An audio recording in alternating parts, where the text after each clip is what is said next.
성도 여러분 안녕하십니까? 행복하고 기쁜 안식일입니다. 오늘 제목은 머리 둘 곳조차 없으시던 예수님이라고 하는 제목으로 함께 은혜를 나누겠습니다. 먼저 본문 말씀 마가복음 3장 20절에서 21절, 31절에서 35절을 함께 보도록 하겠습니다. 먼저 20절에서 21절 제가 읽겠습니다. 집에 들어가시니 무리가 다시 모임으로 식사할 겨를도 없는지라 예수의 친족들이 듣고 붙들러 나오니 이는 그가 미쳤다 하밀러라. 31절 35절입니다. 때에 예수의 모친과 동생들이 와서 밖에 서서 사람을 보내어 예수를 부르니 무리가 예수를 불러 앉았다가 여짜오되 보소서 당신의 모친과 동생들과 누이들이 밖에서 찾나이다. 대답하시되 누가 내 모친이며 동생이냐 하시고 둘러 앉은 자들을 둘러보시며 가라사대 내 모친과 내 동생들을 보라. 누구든지 하나님의 뜻대로 하는 자는 내 형제요 자매요 모친이니라. 아멘. 여러분, 예수님의 가족이 있는데요, 예수님의 가족에 대해서 잠깐 한번 나누고 시작하도록 하겠습니다. 여러분, 예수님의 어머니는 누구죠? 마리아죠. 예수님의 아버지는 누굽니까? 요셉이죠. 예수님은 어떻게 태어났습니까? 요셉과 마리아 사이에서 태어났습니까? 아니죠. 예, 요셉과 마리아가 만났지만 성령님 함께해서 성령 잉태해서 예수님이 나셨습니다. 근데 우리가 예수님이 이 가정에 혼자 딱 홀로 있는 것이 아니라 성경에 보면 예수님에게도 형제가 있다는 사실을 우리가 알 수 있습니다. 우리 마태복음 13장 55절에 보면 이렇게 되어 있습니다. 이는 그 목수의 아들이 아니냐, 그 모친은 마리아, 그 형제들은 야고보, 요셉, 시몬, 유다라 하지 않느냐. 형제들이 있죠. 또 다른 성경들을 보면 이렇게 되어 있어요. 마가복음 6장 3절 이 사람이 마리아의 아들 목수가 아니냐, 야고보와 요셉과 유다와 시몬의 형제가 아니냐, 그 누이들이 우리와 함께 여기 있지 아니하냐 하고 예수를 배척한지라. 여러분, 형제뿐만 아니라 누구도 있습니까? 누이들도 있어요. 네, 누이도 있어요. 근데 오늘 이제 본 말씀에 이 가족이 예수님 찾아온 것입니다. 마가복음 3장 31절 말씀입니다. 때 예수의 모친과 동생들이 와서 밖에 서서 사람들을 보내어 예수를 부르니. 근데 여기에는 또 그 동생들이라고 했어요. 그렇죠? 동생들. 근데 그 전에는 형제들이라고 했잖아요. 형제. 사실은 이 언어가, 헬라어 언어가 아델포스라고 사실 똑같은 형제입니다. 똑같은 형제예요. 그래서 동생들라기보다는 형제들이 와서가 더 정확합니다. 사실은. 그런데 이제 번역가들은 이제 동생이다라고 생각해서 동생이라고 적은 거예요. 그러면 형제인데 동생일까요? 형일까요? 예수님이 가족의 동생일까요? 형일까요? 한번 예수님의 그 가계도를 제가 한번 몇 가지 안을 한번 가능성을 제가 한번 해봤는데요. 이제 예수님 마리아에게 성령 잉태를 낳고요. 그리고 요셉과 마리아 그 이후에 이제 자녀를 낳았다면 예수님의 동생이 되겠죠. 그렇죠? 그 이후에 자녀를 낳았다면 예수님의 동생이 되겠죠. 1번 가계도가 될 겁니다. 그런데 그렇지 않고 요셉이 마리아를 만나기 전에 이미 전처가 있었어요. 그래서 이미 자녀들이 이렇게 있습니다. 그렇죠? 그리고 전처가 이제 사망을 하고요. 그 후에 마리아를 만났습니다. 그리고 마리아가 예수님을 낳고요. 그러면 이 자녀들은 예수님이 뭐가 됩니까? 네, 형이 되겠죠. 다 형들이 되겠죠. 그렇죠? 이게 가계도 2이고요. 자, 또 세 번째 가계도 이렇게 같이 이렇게 있지만 또 요셉과 마리아가 또 그 이후에 또 자녀를 낳아서 동생들이 또 있는 거예요. 형과 동생이 같이 이렇게 있게 되는 현상도 우리가 한번 생각해 볼 수도 있습니다. 여러분, 1, 2, 3 중에 예수님의 가계도는 어디에 있을까요? 어디라고 생각하십니까? 전부 다 동생일까요? 아니면 전부 다 형일까요? 아니면 형과 동생이 계속 같이 이렇게 있었을까요? 사실은 저희가 성경에 자료가 많지 않기 때문에 정확하지가 않아요. 저희가 뭐라고 딱 이렇게 어느 것이 맞다고 말할 수는 없는데, 이제 많은 주석과 또 많은 신학자들의 이렇게 의견을 종합해 보면 2번의 가능성을 많이 둡니다. 그 이유를 그 주석과 신학자들이 말하는 이유는, 예수님께 돌아가셨을 때 어머니를 부탁하는 장면이 있죠. 근데 누구한테 부탁합니까? 여자여 보소서 아들이니다 하면서 요한한테 부탁하지 않습니까? 그럼 보통 부탁하면 누구한테 부탁합니까? 형제한테 부탁을 해야 되는데, 제자 요한한테 부탁했다는 것, 이 사실을 봤을 때 아마 예수님의 그 마리아의 그 친 자녀는 예수님밖에 없지 않았나, 이렇게 그냥 추측을 하는 겁니다. 그리고 또 그 형제들이 예수님을 이렇게 배척하고 하는 그 모습이 유대 당시에 문화적으로 동생이 그렇게 하기는 어렵고 위에 있는 형이 그렇게 하는 거는 좀 그 유대 문화상으로는 그게 가능하다 해서, 많은 신학자들은 예수님은 형 쪽이 아닐까 이렇게 생각을 하기도 합니다. 그래서 저희가 정확하게는 알 수는 없어요. 다 추측입니다. 하지만 한 가지 정확한 사실은 예수님이 혼자가 아니었다는 것이에요. 그렇죠? 혼자가, 형이든 동생이든 그걸 다 떠나서 예수님은 혼자가 아니었다는 것입니다. 여기 마가복음 6장 3절 보면 야고보, 요셉, 유다, 시몬 형제가 있었고요, 누이가 있었습니다. 그럼 적어도 최소 몇 명의 형제 자매가 있었습니까? 6명, 그렇죠? 누이들이니까요 2사람 이상이지 않습니까? 적어도 최소한 6명의 형제 자매가 예수님에게는 있었습니다. 그래서 오늘 본 말씀에 때 예수의 모친과 동생들, 가족들이 함께 밖에서 예수님을 만나러 온 겁니다. 여러분, 오랜만에 가족 만나면 반갑습니까? 반갑죠. 제가 이제 군대 이제 훈련소에서 훈련을 열심히 받고 이제 마지막 그 날에 뭐 시상식도 하고 뭐 수고했다고 이렇게 잔치도 이렇게 하더라고요. 그러면서 우수 대원도 시상하고, 그리고 지금까지 훈련받았던 영상을 틀어주면서 축하도 하고 이렇게 했습니다. 근데 깜짝 이벤트로 그때 중대장님이 깜짝 이벤트로 저희 대원 그 훈련병 중에 부모님을 모셔왔다는 거예요. 그래서 다들 막 기대에 찼습니다. 저도 내심 저희 부모님이 왔으면 좋겠다라는 생각을 가지고 기대를 했어요. 근데 저희 부모님은 안 오셨고 다른 훈련병의 부모님이 오셨어요. 그런데 그 부모님이 오시는데 얼마나 부럽고 얼마나 그런지 그 부모님하고 얼싸안는 그 훈련병을 보면서 부모님 생각나고 그랬습니다. 여러분, 이렇게 가족이 오면, 면회로 오면 어떤 모습이어야 됩니까? 정상적인 모습은? 그 예전에 훈련병의 면회가 있었는데, 이제 훈련병을 잘 훈련시키기 위해서 그 면회를 취소한 적이 있다고 합니다.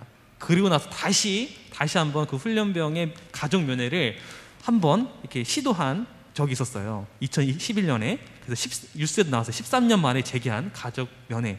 그럼 이 가족 면회의 모습 어떻습니까? 가족들이 오면 어떤 모습이에요? 어머니가 어떤 모습입니까? 굉장히 기대에 찬, 아들을 만나기 위한 기대에 찬, 그리고 꼭 안아주는 이런 모습이죠. 그리고 우리 아들 고생 많았지? 아들아 보고 싶었어. 아들아 얼마나 힘들었니? 아들아 먹고 힘내라. 아들아 건강해라. 여러분, 이런 모습이 당연한 거 아닙니까? 정상적인 모습 아닙니까? 그리고 예수님의 가족이 왔습니다. 이런 모습이어야 하는데, 오늘 본 말씀에 보면 이 가족들의 모습은 이런 모습이었습니다. 그리고 마가복음 3장 21절 말씀 다 같이 읽도록 하겠습니다. 시작. 예수의 친족들이 듣고 붙들러 나오니 이는 그가 미쳤다 하미러라. 여러분, 이 가족들이 온 게 뭐예요? 이유가 뭡니까? 예수님을 뭐 하려고요? 붙들려 온다. 이게 무슨 말이냐면 헬라어로 크라테사인데 체포하러 온 거예요. 체포하러. 얼마 전에 대전 서구 도심 멧돼지 3마리가 출현했대요. 이 멧돼지 체포해야죠. 이거 가만 놔두면 큰일 나죠. 엄청난 소동을 일으키니까. 마치 멧돼지를 체포하듯, 정말 예수님 이 말썽꾸러기, 정말 이 문제 있는 이 아들처럼 보이는 예수를 체포하듯 그런 모습이에요. 예수님을 체포하려고 찾아온 것이지, 이 모습이.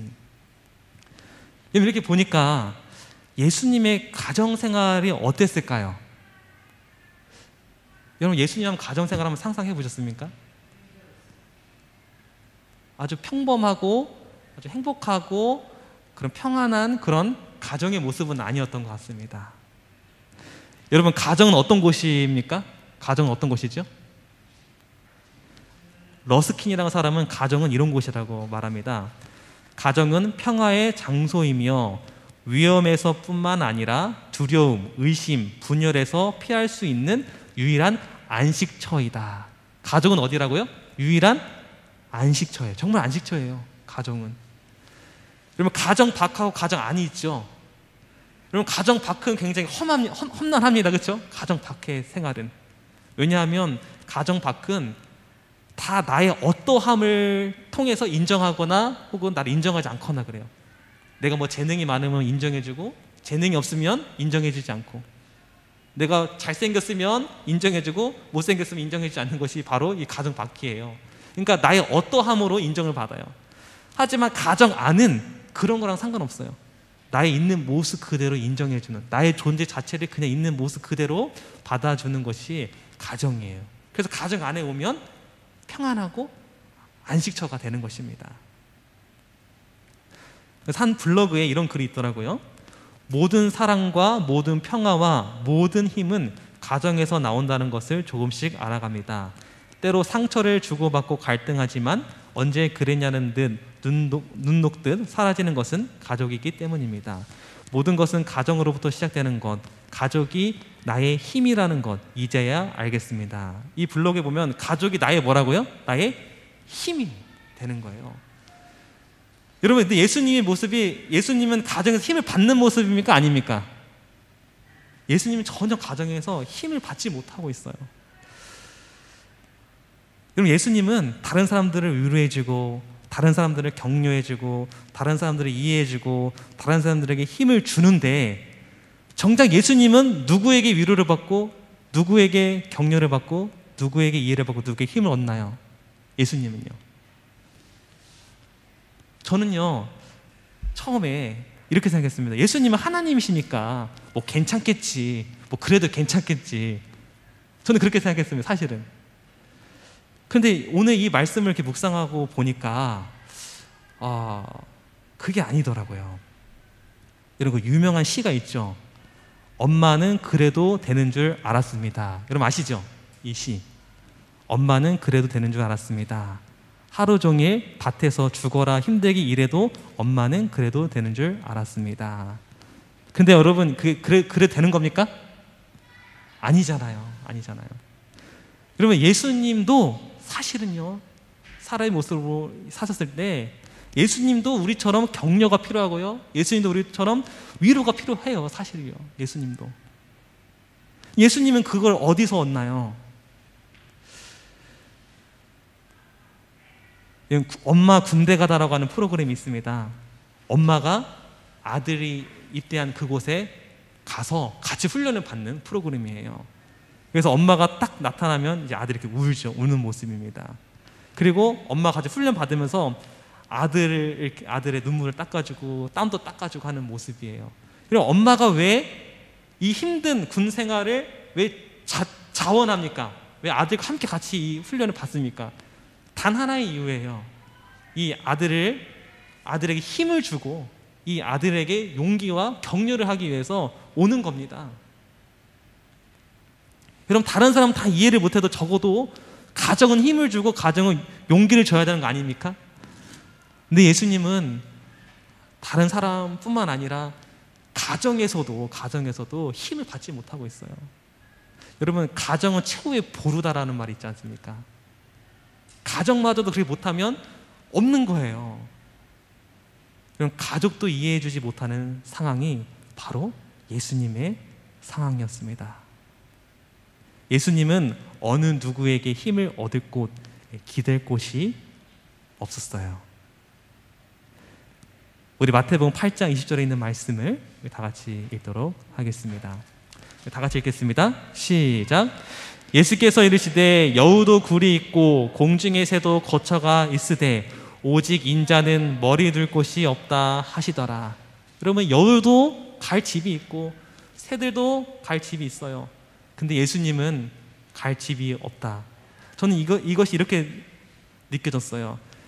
예수님은 마음을 기댈 곳이 없는 거예요. 의지할 곳이 없는 것입니다. 가족마저도 의지할 수가 없어요. 네, 다른 사람뿐만 아니라 가족마저 이해할 수 없는 그런 상황. 여러분, 혹시 예수님처럼 어디 머리 둘 곳조차 없는, 마음에 기댈 조차 없는 그런 상황에 혹시 계신 분 있으십니까? 여러분, 그때 머리 둘 곳조차 없으시던 예수님을 생각하기를 간절히 바라겠습니다. 여러분, 명절 되면 참 좋죠? 근데 제가 대학교 때 만난 한 친구가 있는데 명절만 되면 이 친구가 이상해집니다. 평상시와 달라져요.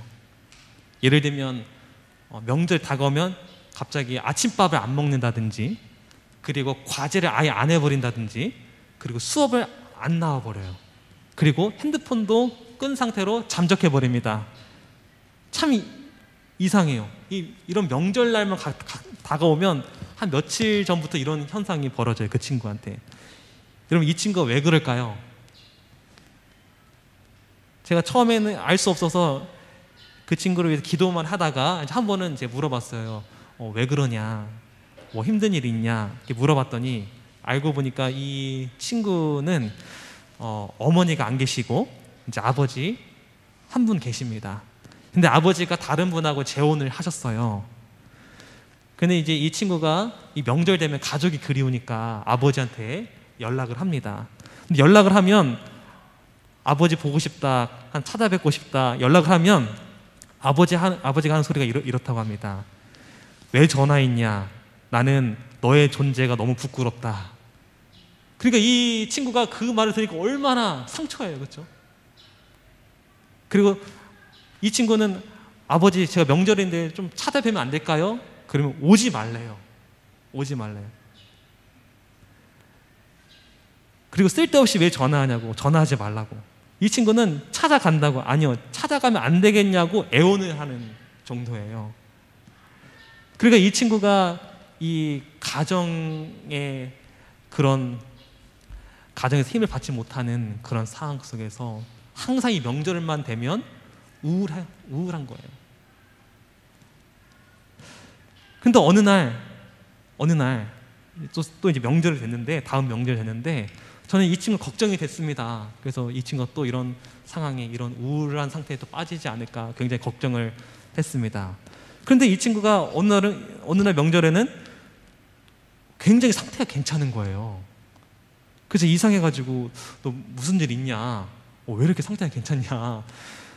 근데 그 친구가 그때 저에게 해준 말이 있습니다.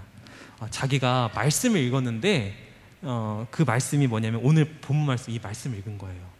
그리고 그 시대의 소망에 있는 누가 내 형제인가 라고 하는 그 챕터를 읽게 된 거예요. 근데 읽게 되면서 뭘 발견하게 됐냐면, 자신의 처지처럼 예수님도 머리 둘 곳조차 없었던 그 예수님을 만나게 되면서 거기서 큰 위로와 힘을 얻었다는 것입니다. 여러분, 정말 어디 마음에 기댈 데가 없을 때 머리 둘 곳조차 없으신 예수님을 바라보시길 바랍니다. 그럼 거기서 큰 위로와 힘을 얻게 될 것입니다. 제가 그 친구의 그 말을 듣고 한 노래가 떠올랐습니다. 제가 그 노래 잠깐 들려드리도록 하겠습니다. 마음이 어둡고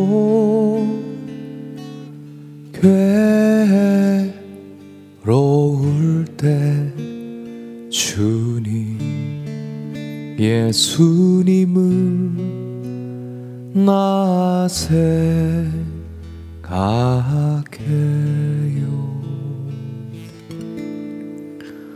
머리 둘 곳조차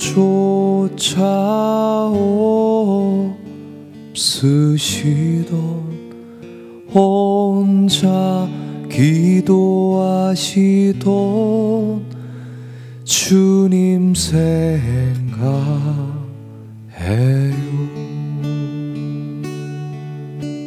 여러분, 이 찬양의 가사처럼 마음이 어둡고 괴로울 때 주님, 예수님 생각하시기를 바라겠습니다.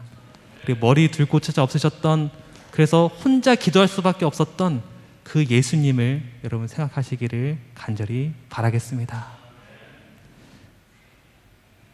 그 가족이 찾아왔을 때 예수님께서 이렇게 말씀하셨습니다. 마가복음 3장 32절, 우리가 예수를 둘러 앉았다가 여짜오되 보소서 당신의 어머니와 동생들과 누이들이 밖에서 찾나이다.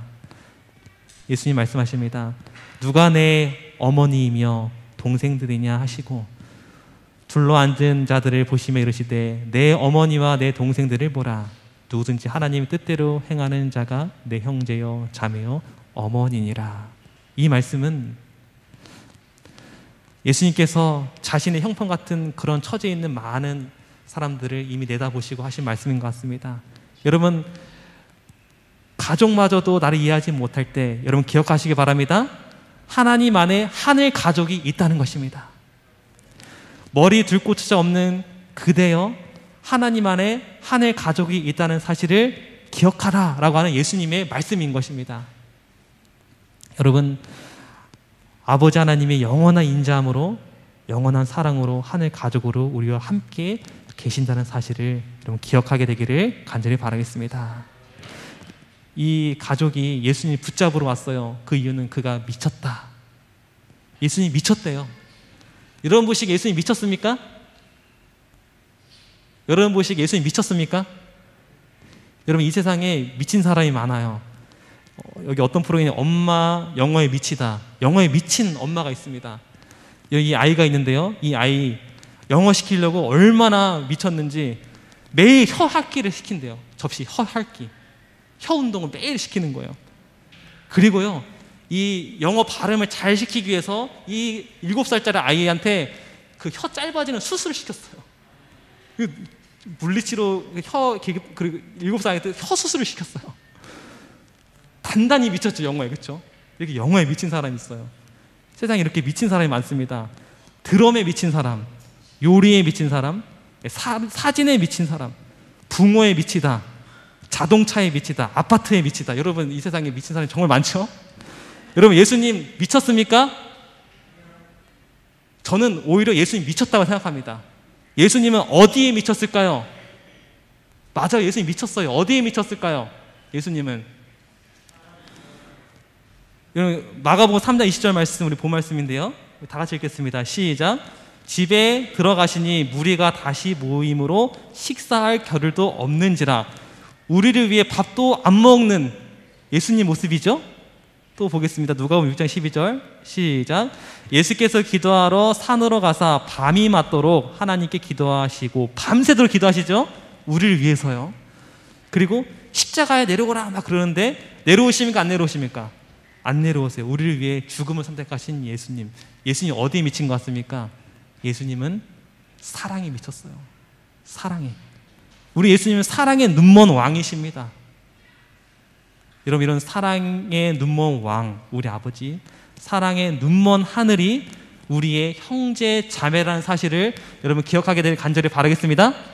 머리 둘 곳조차 없을 때, 내 마음을 기댈 곳 없을 때 사랑의 왕이신 우리 예수님, 우리 하늘을 생각하시면서 큰 위로와 힘을 얻는 저와 여러분 되기를 바라면서 오늘 말씀 마치도록 하겠습니다. 마음이 어둡고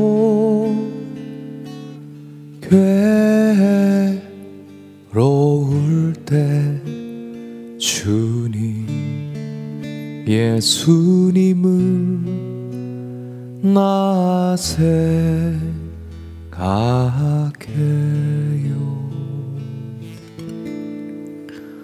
머리 둘 곳조차 없으시던 혼자 기도하시던 주님 생각해요.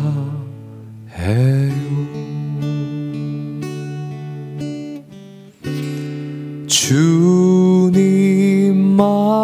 섬기며 따르기로 한나 세상이 주님 모든 괴로움 버리고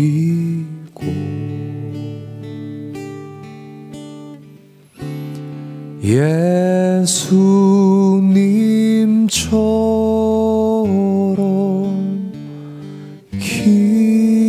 기도하기를 원해요.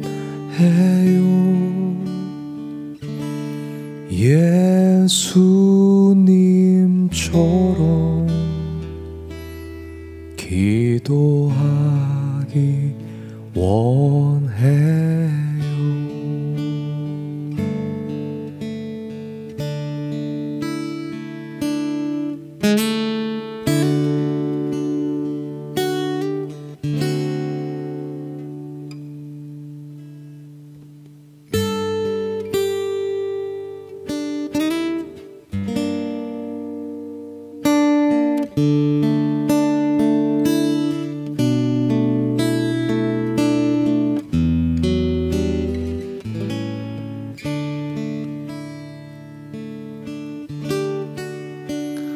마음이 어둡고 괴로울 때 주님 예수님을 나 생각해요.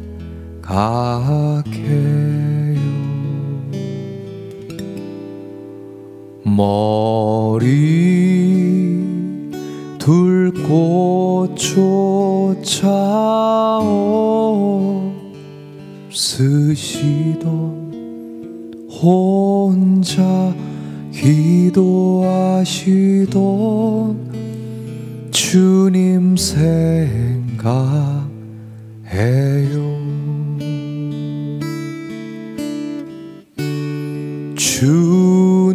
주님만 섬기며 따르기로 하나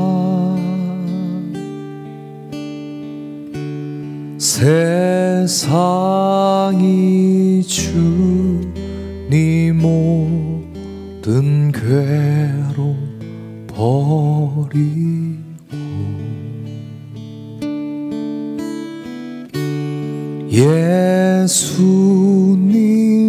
예수님처럼 기도하기를 원해요. 예수님처럼 기도하기 원해요.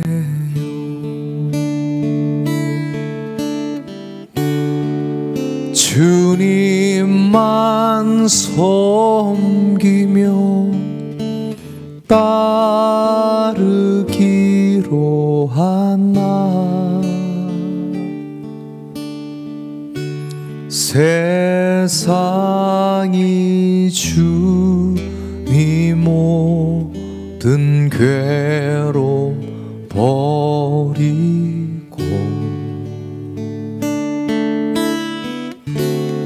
예수님처럼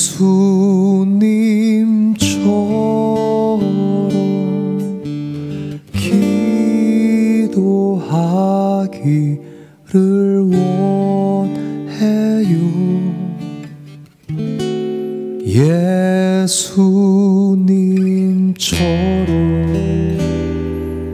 기도